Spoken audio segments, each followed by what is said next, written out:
को लेकर, तो जैसे आप बोलते हैं कि सर्वस्व को स्वीकारिए, तो कभी कभी क्या होता है कि हमें एक दूसरे की बात समझने में उस एज डिफरेंस में बड़ा समस्या आती है, तो उससे कैसे निपटा जाए गुरु जी? या हम इमोशंस को कैसे हैंडल कर सकते हैं जी उसमें?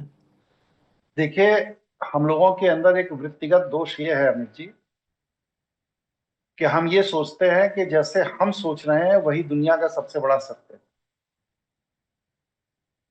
जैसे कि मान लीजिए आप नोएडा रहते हैं, एक उदाहरण। नोएडा में ये ना, greater Noida. Ji ji ji Guru ji, good not.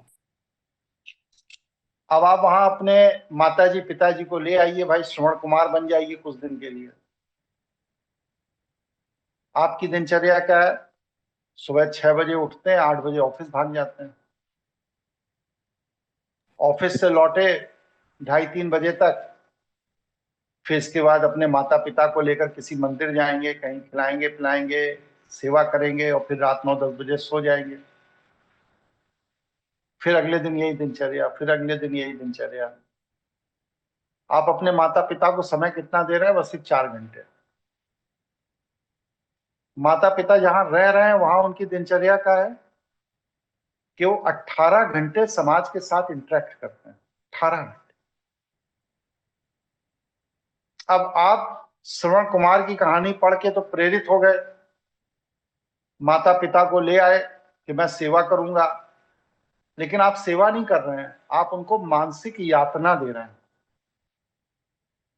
वो 18 घंटे जिन लोगों के साथ संवाद करके खुश हैं, आनंद हैं, आप वहां से उनको ले आए और लाकर नोएडा के एक कमरे में बंद कर दिया। इसलिए क्या है कि पहले ये देखिए, मतलब अपने श्रवण कुमार बनने के पहले ये देखिए कि हमारे श्रवण कुमार बनने से हमारे माता पिता आनंदित होंगे या कष्टकर होंगे। इसके लिए क्या है, आपको माता पिता के मेंटल लेवल पर इमोशनल जाना पड़ेगा, भावनात्मक रूप से। और जब आप माता पिता के दिनचर्या पर भावनात्मक रूप से जाएंगे तो आपको समझ में आएगा कि ये जो मैं इनको नोएडा ले जा रहा हूं, कमरे में रख देता हूं, ये इनके लिए सबसे बड़ी मानसिक यातना है। बहुत से लड़कों को मैं देखता हूं, अमेरिका रहते हैं, यहाँ से माँ बाप को लाद के ले गए अमेरिका। अरे भाई, यहाँ नौकर लगा है, मेहरी लगी है, सब्जी लाने वाला है, 10 आदमी हैं। वहां ना आपके पास कोई नौकर है, ना मेहरी है, ना सिस्टम है, ना कोई सब्जी लाने वाला है, ना कोई बात करने वाला है। माता पिता को अंग्रेजी नहीं आती, वहां के लोगों को हिंदी नहीं आती। कहाँ टाइम पास करें, कहाँ जीवन जिए? तो सर्वस्व को स्वीकार करने का मतलब ये नहीं है कि आप किसी को यातना में डाल दें। दूसरा उदाहरण एक और दे रहा हूं आपको। जैसे मान लीजिए, आपकी क्या उम्र है अमित जी? 40-42 के होंगे आप। जी गुरु जी। अब आप किसी 18-20 साल 22 साल के बच्चे के साथ इंटरेक्ट कर रहे हैं। मान लीजिए वो अपने किसी क्लासमेट, किसी क्लास की लड़की के साथ इमोशनल जुड़ा हुआ है। आपकी दिनचर्या क्या है कि आप तो अपनी जीवन के सुख को भोग चुके, पत्नी है, 2 ठो बच्चे हैं, माता है, पिता है, घर है, परिवार है। लेकिन वह जो 20-22 साल 25 साल का बच्चा है, अभी उसने जीवन के उस सुख को देखा नहीं जो आप भोग चुके। अब आपकी निगाह में शादीशुदा पत्नी ही सबसे ज्यादा सही है, लेकिन उसकी तो अभी शादी नहीं हुई ना।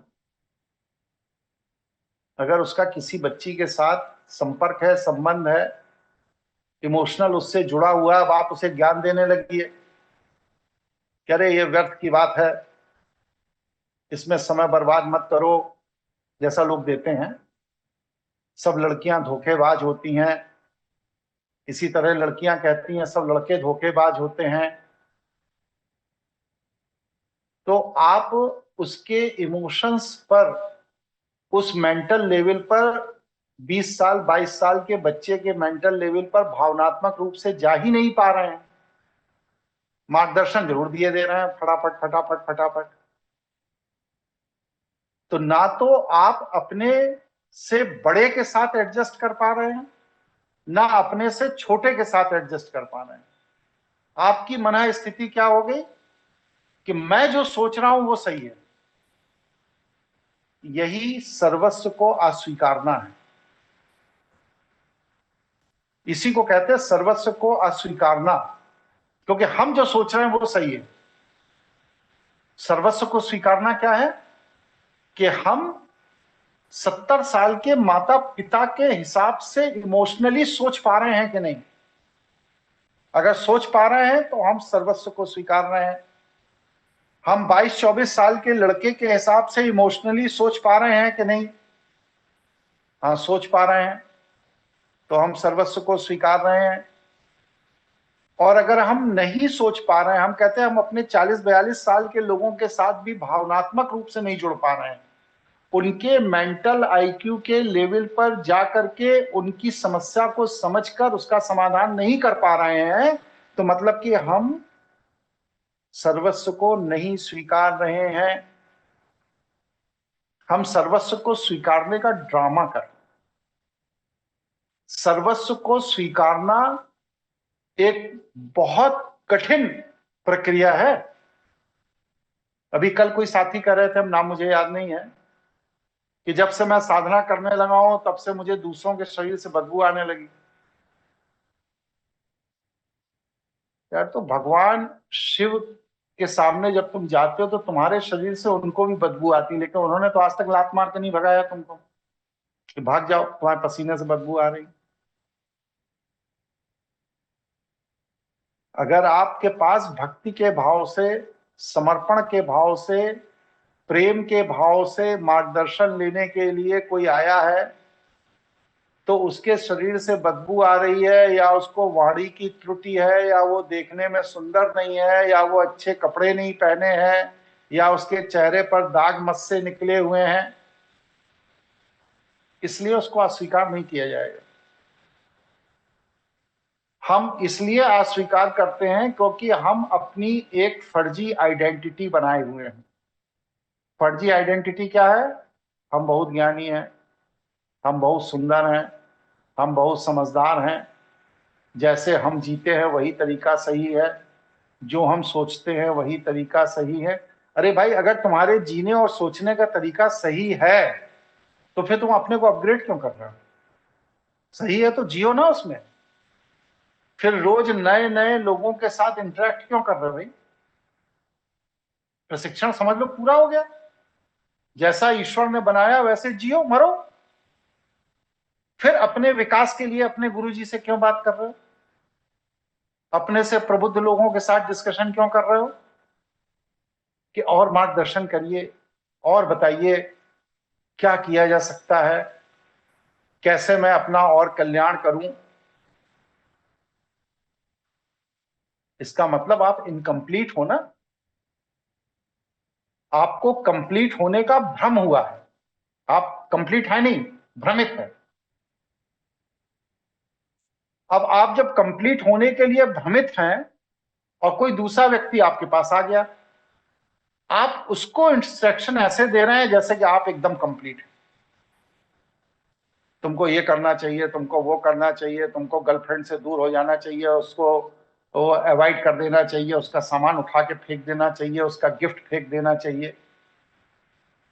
भैया, 20-22 साल में तुम भी तो यही सब करके यहां पहुंचे हो 40 साल की उम्र तक। तुम तो नहीं फेंक दिए थे। तुम तो डिप्रेशन में चले गए थे 4 दिन जब फोन नहीं आया था, रोने लगे थे। तो वो भी तो उसी एज से गुजर रहा है। किसी को भी एडवाइस मैच्योर होकर मत दीजिए, नहीं तो आप कभी सर्वस्व को नहीं स्वीकार पाएंगे। हमेशा उस व्यक्ति को सुनिए, समझिए, उसके मेंटल लेवल को देखिए, उस मेंटल लेवल पर स्वयं को उतारिए और फिर उसके लिए परामर्श दीजिए। तो वह परामर्श उसके लिए उपयोगी होगा, वरना आपके द्वारा दिया गया परामर्श उसके लिए मानसिक यातना है। और अगर आप किसी को परामर्श के नाम पे मानसिक यातना दे रहे हैं तो आप सर्वस्व को स्वीकार नहीं रहे हैं, अपने अहम को पुष्ट कर रहे हैं कि मैं बहुत ज्ञानी हूं। इसलिए मेरा यह अनुरोध है कि अकेले अमित जी की बात नहीं है, सबकी बात मैं कर रहा हूं कि आप लोग अगली जनरेशन को गाइड करना है।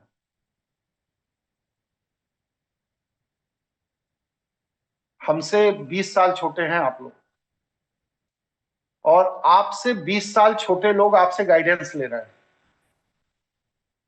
आप अगली जनरेशन को गाइड कर रहे हैं।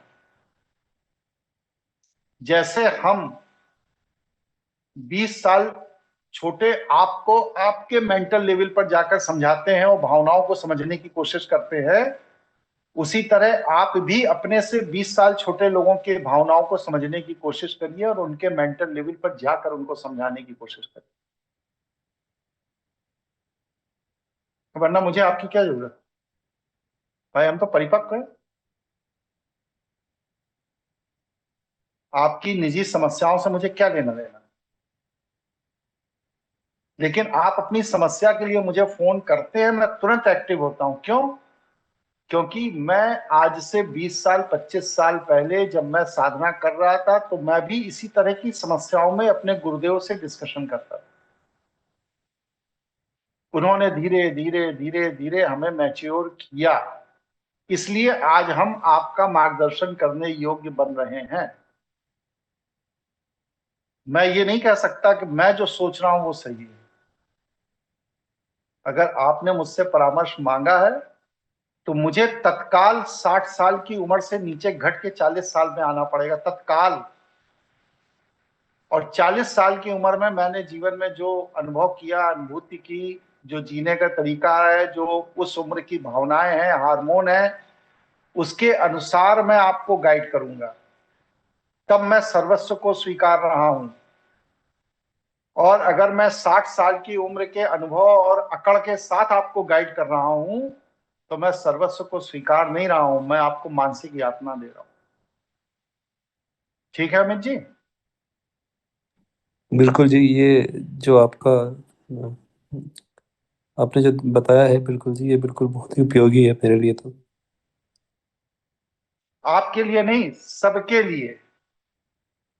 कोई भी व्यक्ति अगर अपनी अगली पीढ़ी का मार्गदर्शन कर रहा है तो उसके भावनात्मक स्तर पर उतरना पड़ेगा अपनी संवेदनाओं के साथ।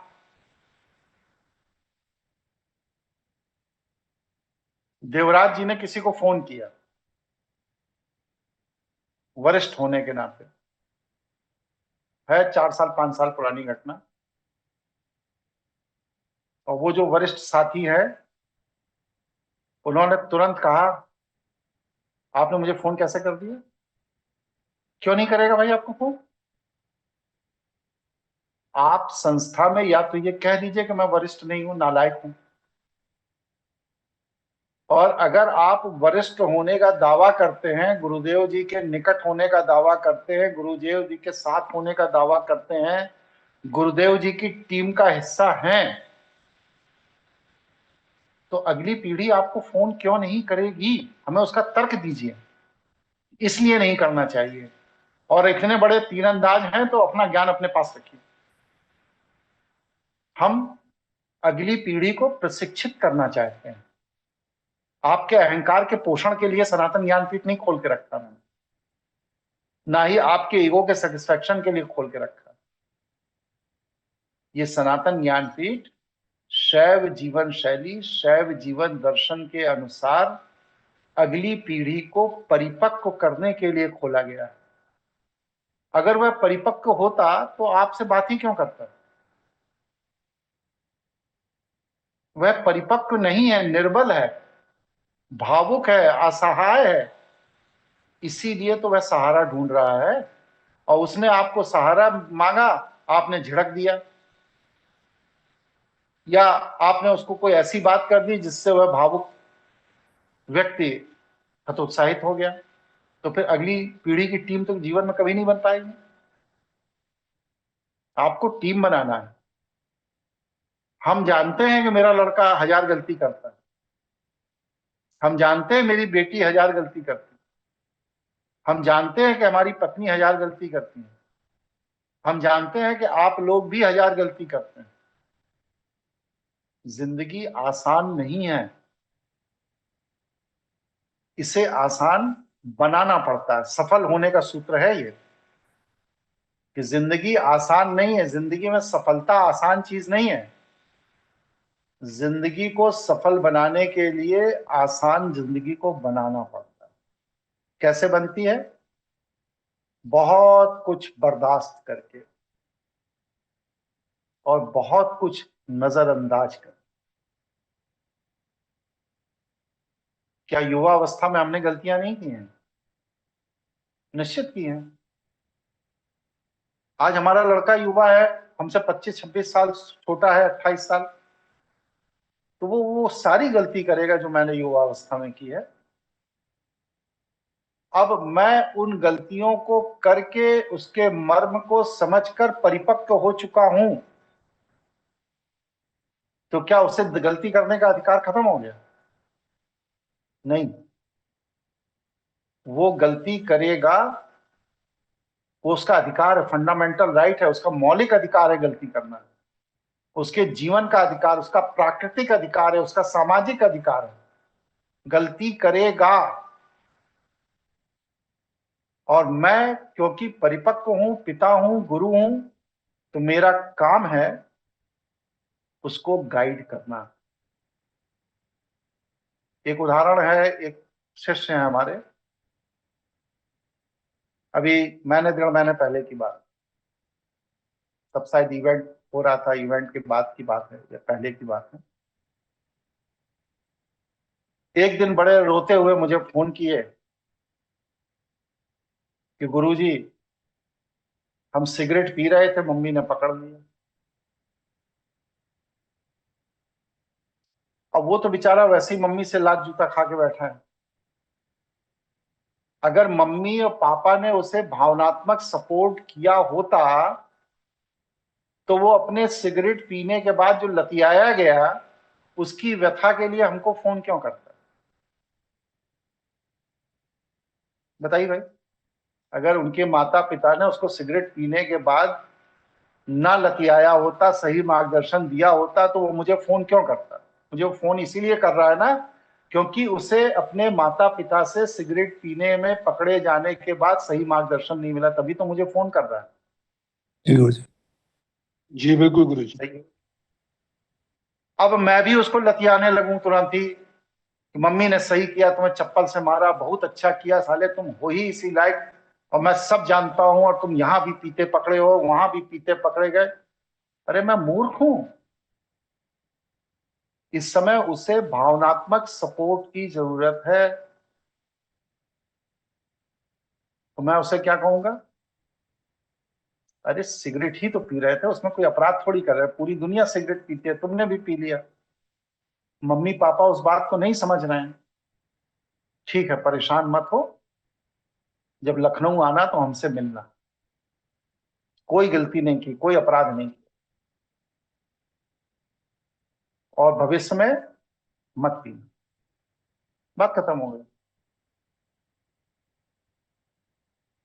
दुनिया का कौन सा अपराध है भाई जो मनुष्य नहीं करता, लड़का हो या लड़की?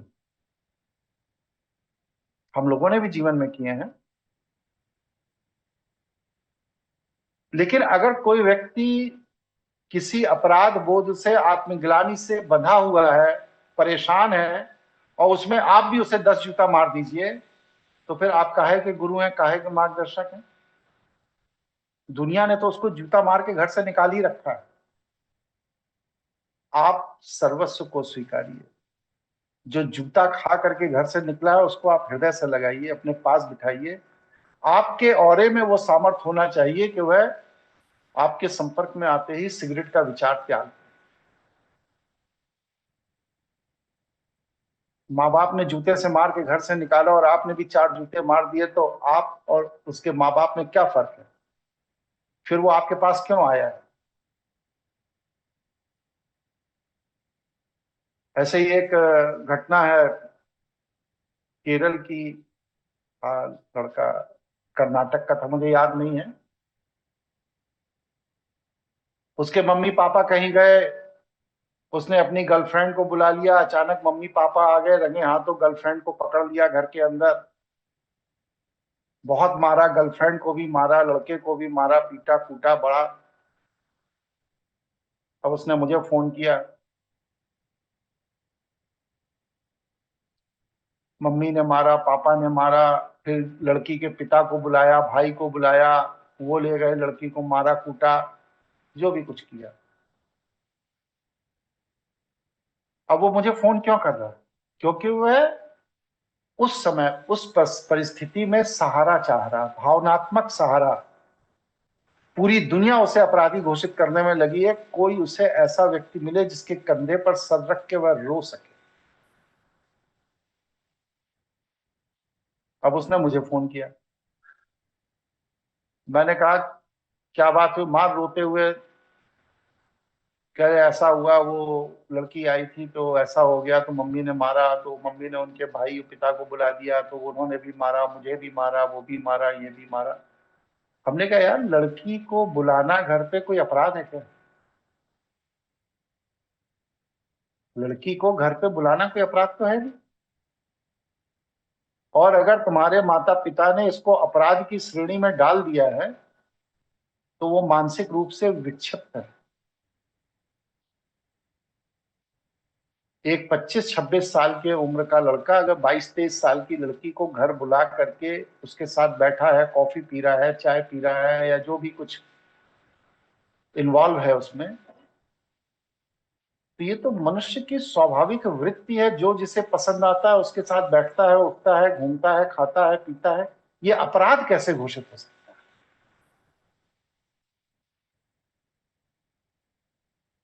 उसको सांत्वना दी 10 मिनट। सोचिए वो भाग के कर्नाटक से लखनऊ आ गई, कहने मैं घर नहीं जाऊंगा, मैं यहीं रहूंगा, और वो लड़की भी यहीं आएगी आपके पास, गुरुजी आपकी सेवा करेगी, आपके घर रहेगी, आपके घर का सब काम करेगी, ये वो। मैंने उसको 5 दिन रखा, उसके ब्रेन वॉश किया, उसके मन की व्यथा को शांत किया, उस लड़की से 10 बार बात की, धीरे धीरे धीरे धीरे दोनों को मोटिवेट किया। फिर दोनों को, मतलब कि वो अपने घर में पहले से ही थी, लड़के को अपने घर भेजा, और आज वह लड़का पुणे के अंदर कोई टेक कंपनी में काम करता है। और वह जो लड़की थी, उनके परिवार वालों को मैंने कन्विंस किया, बातचीत की, दोनों का शादी हो गया। और शादी हो जाने के बाद अब वो लोग एक अच्छा सफल जीवन जी रहे हैं। जब भी फोन उठाता हूँ, बात करता हूँ, तो दिल खुश हो जाता है।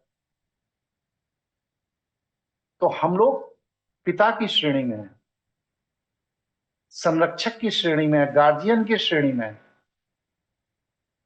हमारे पास 80 साल के भी बच्चे आते हैं रोते हुए, आयु 80 साल हो गई लेकिन बच्चों वाली हरकतें नहीं गई उनकी। अभी भी उनसे पूछो आप मंच पर क्या वक्तव्य देंगे, नहीं बताएंगे, नहीं लीक हो जाएगा वक्तव्य मेरा। तो ये क्या है? 80 साल का बच्चा है। आप क्या कपड़े पहन के आ रहे हैं, बताएंगे नहीं, सरप्राइज देंगे आप। ये क्या है? ये 60 साल का बच्चा है, रो रहा है। इसलिए अमित जी, आपके माध्यम से मैं सबसे ही कहना चाहता हूं, आपसे तो विशेष रूप से आग्रह कर रहा हूं कि किसी भी व्यक्ति को जो विपरीत परिस्थिति में हतोत्साहित होकर आपको फोन करे, वार्ता करे, संपर्क करे, मार्गदर्शन मांगे, उसको उसके लेवल पर जा करके मार्गदर्शन दीजिए। नहीं दे सकते हैं, हैंड ओवर करिए, हमारा नंबर दीजिए, मैं बात करूंगा। लेकिन अगली पीढ़ी को तैयार कीजिए। आज हमारी अगली पीढ़ियां हर जगह से दुत्कारी जाती, हर जगह से दुत्कारी जाती हैं। उसी का परिणाम है कि एक एक दिन में 6-6, 8-8 जवान लड़के फांसी लगा ले रहे हैं हॉस्टलों में। इंजीनियरिंग कॉलेज देख लीजिए, एमबीए के कॉलेजेस देख लीजिए, कोचिंग्स को देख लीजिए, बच्चे फांसी लगा लगा के मर रहे हैं। क्यों? क्योंकि हर जगह से दुत्कारे जाते हैं, इसलिए कोई उन्हें भावनात्मक सपोर्ट नहीं देता। 4 नंबर कम आ गए तो दुत्कार दिया, बच्चा चला गया पिक्चर देखने तो दुत्कार दिया, बच्चे ने अपने दोस्तों के साथ खाना खा लिया तो दुत्कार दिया। अरे अगर तुम्हारी इतनी औकात नहीं थी कि अपने लड़के को 4 दोस्तों के साथ खाना खिला सको तो लड़का पैदा क्यों किए थे? धिक्कार है तुम्हारे बापों।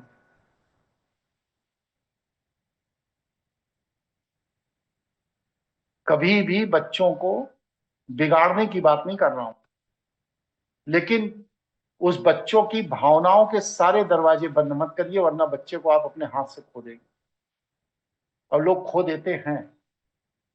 कुछ बच्चे आत्महत्या कर लेते हैं, और जिनमें आत्महत्या का साहस नहीं होता वो घर छोड़ देते हैं और पलट के कभी आपके पास नहीं आते। ये संस्थान एक घर है। हम अपने आने वाली पीढ़ियों के बच्चों को नहीं खो सकते। ये हमारी धरोहर है, हमारी वसीयत है, हमारा मूल है, हमारा धन है। हम इसे नहीं खो सकते। दुनिया दुत्कार दे, मैं नहीं दुत्कार सकता। मैं उसे समझाकर सही मार्ग पर ला सकता हूं, इसलिए नहीं दुत्कार। इसलिए हमारी टीम में जो भी लगा हो, चाहे वो स्वप्ना जी हो, चाहे सुशील जी हो, चाहे शिवम शुक्ला हो, चाहे अमित जी हो, या और जो भी लोग सक्रिय रूप से लगे, उन सभी से ये मेरा अनुरोध है, हाथ जोड़कर अनुरोध है कि अपने से कम या अधिक उम्र के किसी भी व्यक्ति को हतोत्साहित मत कीजिए। अगर आप उसे टैकल नहीं कर पा रहे हैं, हमें हैंड ओवर करिए। हम लोग जीवन को बदलने के लिए पैदा हुए हैं, किसी को आत्महत्या की तरफ ढकेलने के लिए नहीं पैदा हुए। आप नहीं समझ पा रहे हो, नहीं टैकल कर पा रहे हो, बताओ हमें, मैं टैकल करूंगा। लेकिन अगली पीढ़ी का सर्वनाश मत कीजिए, ये पाप अपने ऊपर मत लीजिए। स्पष्ट है? किसी को कोई संदेह हो, प्रश्नोत्तर करना हो, पूछिए। स्पष्ट है गुरुजी। स्पष्ट है गुरुजी, पर एक प्रश्न है गुरुजी मेरे इसके अंदर कि ये हमें कैसे ज्ञात होगा कि हम इसका सही मार्गदर्शन कर पा रहे हैं या नहीं कर पा रहे हैं? उसका निष्कर्ष कैसे निकालेंगे हम? परिपक्वता से। क्या जी सारा सुधार आज ही कर लेना जरूरी है? कल सुबह नहीं होगी क्या? बिल्कुल होगी गुरुजी। हमारे बच्चे जब मैच्योर हुए, बीकॉम, वो भैया बीकॉम उसमें आया, बीटेक में, और बेटी ने लॉ ज्वाइन किया, तो वहां पर स्कूल कॉलेज में बियर और ये और वो सब दुनिया भर की बात होती थी। अब ये लोग आके हमसे कहें कि हमारे यहाँ बड़े गंदे बच्चे हैं, वो ऐसे बियर की बात करते हैं, तो वो ये करते हैं, तो वो लड़की भी कहे लड़का भी कहे। एक दिन मैं गया, बियर का केन खरीद के लाया 120 रुपए। हमने कहा पी के देखो, मुंह में रखते ही तुरंत उलट दिया वही। हमने कहा इतनी कड़वी चीज है ये, दुनिया क्या खा पी रही है विषय नहीं है, तुम्हारे मन में ये जिज्ञासा कि बियर क्या होती है, कैसी होती है, लोग इसके लिए इतना क्यों चर्चा करते हैं, बात करते हैं, मैं बस इस जिज्ञासा को शांत करने के लिए ये केन लेके आया। पियो। उसके कड़वे स्वाद से दोनों ने उसी समय उल्टी कर दी, और उसके बाद दिमाग से बियर का आकर्षण का भूत उतर गया। ये पिता का कर्तव्य है, ये पिता का कर्तव्य है कि अगर लड़के का किसी चीज के आकर्षण का भूत है तो पहले भावनात्मक रूप से उसके लेवल पर जाए, देखे ये भूत क्यों है। दुनिया में 99% बता रहा हूं, 99% व्यक्ति अगर किसी अन्य स्त्री के प्रेम में है तो निश्चित रूप से वह अपने माता या पिता के द्वारा दुत्कारा गया बेटा होता है, या दुत्कारी गई लड़की होती है। जिसको उसके माता पिता का प्रेम पूरा मिलता है, वो किसी अन्य के आकर्षण में फंसी नहीं सकती।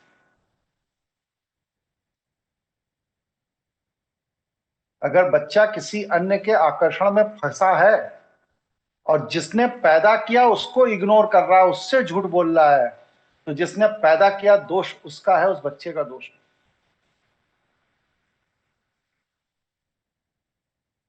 ठीक है, सहमत हो गुरुजी। जब हम प्रैक्टिकल ट्रेनिंग देंगे, 7 दिन का जो शिविर लगा रहे हैं, अमित जी के नेतृत्व में लग रहा है, तो वहां पर इन्हीं सब विषयों के गंभीर डिस्कशन होंगे। ये सब साधना का अंग है। आपका बौद्धिक विकास, बौद्धिक परिपक्वता अगर नहीं होगी तो आप अगर इस संसार को नहीं समझ पाए हैं तो भगवान को भी नहीं समझ पाएंगे। कि हमारे साथ 10 साल झोला लेके घूमने से कुछ नहीं होगा। आपको इस संसार को समझना है, अपनी दृष्टि, अपने अनुभव से समझना है। मैं सूत्र देता हूं, सर्वस्व को स्वीकार। सर्वस्व को स्वीकारने का मतलब किसी को मानसिक यात्रा मत दीजिए। ऐसा कोई शब्द मत बोलिए कि दूसरा हतोत्साहित इंसान आत्महत्या के मार्ग पर चल पड़े। और अगर आपके दिए हुए प्रवचन से कोई आत्महत्या के मार्ग की तरफ बढ़ गया तो ये अक्षम्य अपराध है मेरी दृष्टि में। मैं इसको हत्या से कम में नहीं गिनता। दूसरों का सहारा बनिए, बड़ों का, बुजुर्गों का, बच्चों का। हमें अगली पीढ़ी तैयार करनी है। हम तो मर के चले जाएंगे 10-15 साल बाद। 60 साल के हो गए, 70, 72, 75 में खत्म हो जाएंगे। लेकिन आप तो अगली पीढ़ी बना लो। इसलिए सर्वस्व को स्वीकारने का तात्पर्य है अगली पीढ़ी को आत्मसात करना। करना ही पड़ेगा, नहीं तो मेरा पूरा परिश्रम, पूरी मेहनत, शैव जीवन दर्शन का पूरा ज्ञान व्यर्थ है अगर हम अगली पीढ़ी को आत्मसात नहीं कर पाए। कोई भी बच्चा अगर आपके पास आ गया तो ऐसी परिस्थिति होनी ही नहीं चाहिए कि वो आपकी किसी भी बात से भावुक होकर के आपको छोड़कर चला जाए। आप उसके मार्गदर्शन बनिए। ठीक है, इस जी वक्तव्य गुरुजी। को इस वीडियो के साथ रखा जाए या ये प्रश्न अलग काट के अलग रखा जाए, या पूरा वीडियो एक साथ ही कर दिया जाए? क्या राय है, बताइए। गुरुजी पूरा वीडियो रखा जाए जी गुरुजी, बहुत अच्छा है जी। साथ में रहना चाहिए गुरुजी। साथ में रहना चाहिए। ठीक, ठीक है, वीडियो एडिट करके आपको दे दिया जाए। नमस्कार, धन्यवाद गुरुजी। प्रणाम गुरुजी। प्रणाम। सब लोग मंत्र जप में लोगों की संख्या बढ़ाइए। 10-10 लोग हर व्यक्ति जोड़िए। अगर मंत्र जप में आप 10 व्यक्ति नहीं जोड़ रहे हैं तो आप मुझसे कुछ नहीं सीख रहे हैं।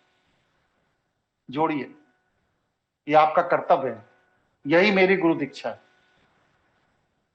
मैं जो इतनी मेहनत से ज्ञान देता हूं उसके बदले कम से कम 10 लोगों को जोड़िए तो। ठीक है, नमस्कार।